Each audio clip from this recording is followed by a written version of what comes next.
Hi, best fans in the world, welcome to the review preview show. I'm Foxy, you know that by now. That's Rob on camera. Hi Rob. Right. I'm good, yeah. Cold again. As you can see, we're on location, outside the bottle. Another one of Middlesbrough's famous landmarks. For any potential signings out there watching these videos, that's something else you'd be missing out on if you didn't sign for BORO. We're going to do it from the Dundas Arcade next week probably, just to finish off how good this city is. So, we had a win, a home win. Wow. Can anyone remember the last one? No, I can't. So, big home win under TP. How did we play? Let's discuss the Reading game, then we're going to have a little chat about Cardiff on Saturday. We'll talk you through some of the star men and things to look out for. So, Reading, they did nothing, we said that. They had most of the possession, but again, did nothing with it. 5 shots on goal, I think they had 1 on target, which was Chris Martin, who scored later on, just to make it a little bit more nervy for us than we needed to be after an Asombalonga penalty miss, which is apparently the football's still rising. NASA have spotted it, just orbiting the space station yesterday, so good luck with that. In all seriousness, it was a home win. It's something much needed, but I don't know whether that was actually something. Whether that was actually how positive that was. We should have won by 5 realistically.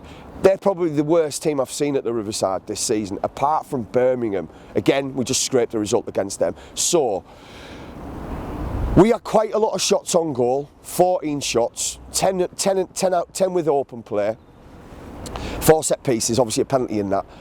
Led better at the post, so you know it was a well-worked free kick, so I don't know whether you can call that unlucky or whether you can call that poor.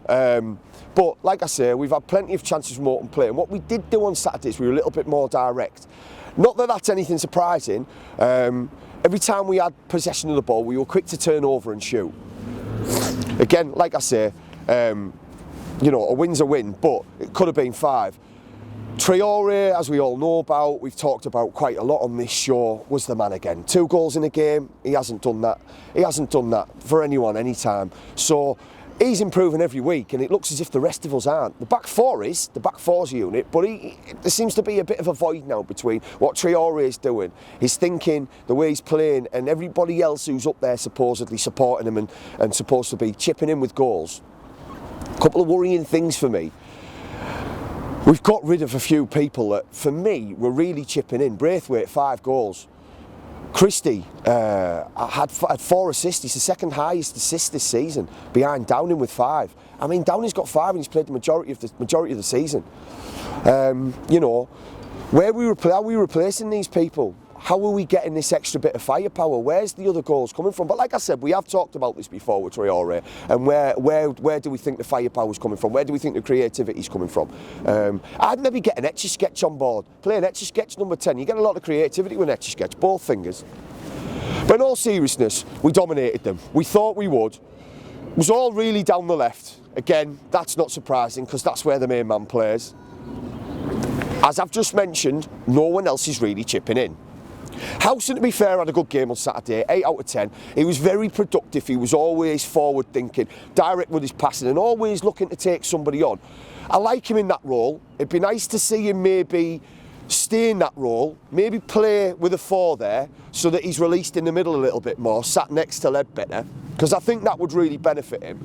Traore on one side, Downing on the other. Me and Rob were discussing this earlier, that's 4-4-2's Rob's sort of favoured formation. I like the 4-3-3 because I think we've got the firepower, or on paper we've got the firepower to deliver, but if those guys again aren't doing anything. As I mentioned with the penalty, Asombalonga came on, he had 2 shots on goal, which was the same as Bamford and Guested had all game, and he blurst the penalty over the bar. Now tell me if you think I'm wrong here, but I like the fact that he's gone up and he's had the cojones to want to take that penalty. I don't agree with when you've got a penalty taker who's your designated penalty taker that you take it off him. We needed that extra goal, as it turned out. It would have really helped because it was a nervy last 10 minutes after Chris Martin bagged one. That was all they did, by the way. So, again, what did we really do? Bamford had one that he should have scored. Traore set up Downing with a great volley, just wide. Should have scored though. Traore also won the penalty. Again, BORO fans, there's another question for you. Should he have took it? Would the Traore hat-trick have changed anything about the whole perspective of the game? Or the team in that respect? Is Traore getting all the goals a good thing for the team? Or do we need to spread them around? i.e. like Cardiff do, but I'll talk about that in a minute. My personal opinion is we ain't getting enough goals from everywhere else. I don't think that's something that we all that's nothing new. We all know that. So Reading did do nothing. They had a chance in the first few minutes with Aluko sending Edwards through, but I mean, you know, like nothing happened. Didn't go anywhere. First half, nothing really happened apart from the Traore goal. Great finish, fantastic goal. I mean, I think we're going to be hard pushed to find players scoring better goals in any league, anywhere in the world at the moment. And I am not getting excited by saying that. He's doing stuff that other players can't do. And it's starting to show every week under Pulis. And that's the one thing Pulis has done. He's brought this guy out of his shell. So, nothing really happened. They came out second half with a little bit more impetus. They looked like they'd had a rollicking. They come out, but Vardson, header at Randolph, nothing flashed, straight down his throat. And then Traore scores straight away with another wonder finish. People talking about they didn't know he had a left foot. What? What's he got a pogo stick on his other side like? Don't people watch this? Don't people watch this guy? He's got 2 feet. He's probably got 3. He's got a 3rd foot somewhere. Which wouldn't surprise me if that comes out very soon. But again, I know I'm being sort of crass about this. We should have scored 5 on Saturday. I don't really think it made much difference to how we set up and how we go to Cardiff tomorrow. But I think it would have been an overall boost confidence-wise if Assombalonga would have hit the onion bag. Traore maybe obviously might have got the hat-trick, or Ledbetter would have scored, and you know, Bamford would have scored, you know, Gested might have scored. If it had been a 5-0, I'd like to see the goals spread about, which they weren't going to be. So, let's talk Cardiff. A few things I could say here straight away. First team, only team that have got an unbeaten home record in the Championship this season, and that is no fluke. He's a wily old fox, Neil Warnock. He goes to teams and he makes average players perform up at a level up here. He's done it wherever he's been. He's done it at Sheffield United, he did it at Rotherham. I think you'll all remember the Rotherham result with Karanka when he'd walked out. We went there, they hadn't won for a long time. Good 10 games. Warnock came and they won straight away and they stayed up. So, he's been at Cardiff a while. A crazy stat really with them is, and this is just to endorse the fact that if you want to be a promotion team and you want to go up, you have to have a solid home record. And we ain't got that, we know that. Which is why we're making such a hoo-ha about beating a very, very, very average team called Reading. They've lost 4 out of 27 home games.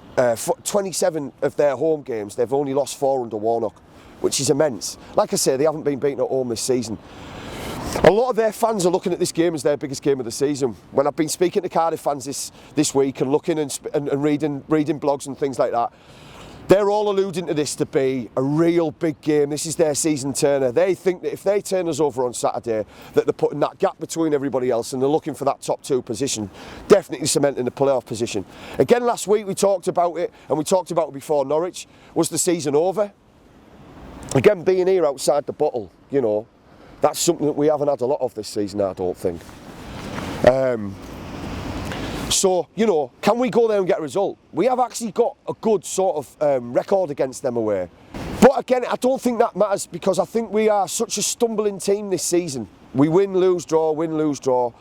So, Cardiff, they're a very direct team like ourselves. They like to get the ball, they like to have plenty of possession in the opposition's half. They're not very good with possession, you know, from their own sort of half, keeping the ball, passing it about. They're not very strong like that. Teams can break them down quite quickly and win a ball back off them. But what they've got in centre midfield is a guy called Joe Rolls. Maybe Bamba might play. But Joe Rolls especially, great player. Great interceptions, high on the interception list, high on the assist list, high on the aggression list. Free kick taker, he scored goals this season, he's assisted, but he likes to win the ball back and go straight away, and they'll play with a 4-3-3 maybe. Hoylett on one side, Mendes Lang on the other, both really top players. Hoylett's their man to watch, star man, but I'll talk a little bit about him in a couple of seconds. But Mendes Lang on the other side, scoring goals, he's assisting. Maybe plays Zor up front. They've just bought in Gary Medine, which is a great signing from Bolton. Hasn't really played yet, he's sat on the bench, but he's brought him in to kind of give Zahora that little boost. He's been out this season, Zahora. He was top scorer for Cardiff last year. Really good player. He scored 3 and 4, I think, this season so far, but he's had a lot of injuries so far. So like I say, he'll play down the middle, I would have imagined. Hoylett on one side, Mendez-Laing on the other, Rowles through the middle, maybe play Bamber in there with him as well. Might play Parson out there as well. Parson's had a great season for them, a right midfielder. A lot of assists, a lot of goals. Again, he's somebody that's aggressive. And what you'll find with this Cardiff team, and most Neil Warnock teams, is they are aggressive. They're direct, they're straightforward. They will play with wit, but you'll find the majority of their chances will come through the middle. Balls being played in, Hoylett, Mendez-Laing running off into the flanks, balls played over the top, them both speedy players and getting in behind. So, that may suit them against us. We've got two slow centre-backs in my opinion. Again, you know, we've got two pacey full-backs, but, you know, if they're going to play through the middle, I think they may cause us danger. I think there'll be a lot of cards in this game because I think it'll be quite. I think both teams will get to it. We can be quite aggressive when we want to be, and I like that about us under Pulis. But it's going to be a direct game, quite aggressive from both sides. Like I say, they have got quite a high turnover when they win the ball back. They've got a very high chance to goal ratio. Whenever they win the ball and they get a chance, they tend to put the chances away. They don't mess about much, like I say, in their own half, but when they get the possession, they like to keep it in your own half, dominate you, and just quick turnover, boom, get in there, shoot. And it's that with them. I don't really know what's going to happen tomorrow. I think there'll be an individual error that'll probably let us down, because that's been the sort of symptom of our season, individual errors. And I think if you look back, Boro fans, on most of the goals we've conceded this year, yes, some have been well worked, but majority of them starting right back at Wolves, are a mistake, and that's been the thread of the season. So I think it'll be an error from us for them to score. I personally think it'll be 2-2, and I think there'll be a lot of cards shown. Could see a sending off, probably from us. The other thing that I want to say is that Hoylett, their star man, scored 8 goals this season, 7 assists. Very high tempo. Warnock's one of the only players that have made this guy tick. But he's getting the best out of him. What it's going to come down to for me is they've got a really strong back four. Joe Bennett, as you all may remember. Peltier on the other side, really strong full back, right back. 2 really strong centre backs in Harrison and Manga. And like I say, we've discussed the midfield and attack. They've got some good options to come off the bench. And this is something that I was alluding to earlier, Boro fans. They've got goals from all over the pitch. The centre backs are chipping in with it. You know, Harrison scored against Bolton in the week. They're 5 unbeaten in the league now. But they rolled Bolton over. That was hardly neither here nor there. But they're getting goals from different people, and that's something that we're not doing. So, again, is it all about Traore? What I would say is it's going to probably be Hoylett v Traore on Saturday. Who's going to come out on top? I'd like to think it'll be us. So, I'm going 2-2. Rob? Snore draw 0-0. Snore draw 0-0. I hope it isn't. I know a lot of you think the season's over already, but I genuinely believe no result on Saturday. Let's all just pack up and go on holiday. So, listen guys, a couple of other things that I just need to mention to you. We've got a brilliant competition for next season. You could possibly win yourself 2 Premier League season tickets. Probably won't be, it'll probably be 2 Championship season tickets, but if you want to get involved in that, you need to like, share and subscribe on Facebook and Twitter and YouTube. You're not going to win these tickets if you're not part of our tribe. Spread the word, people, subscribe and shout all about it. But listen, I've been Foxy, that's been Rob, we've been really cold again. Hopefully next week we might get to do this outside of a sunbed shop. So, take care guys, massive win, peace out whoever you are.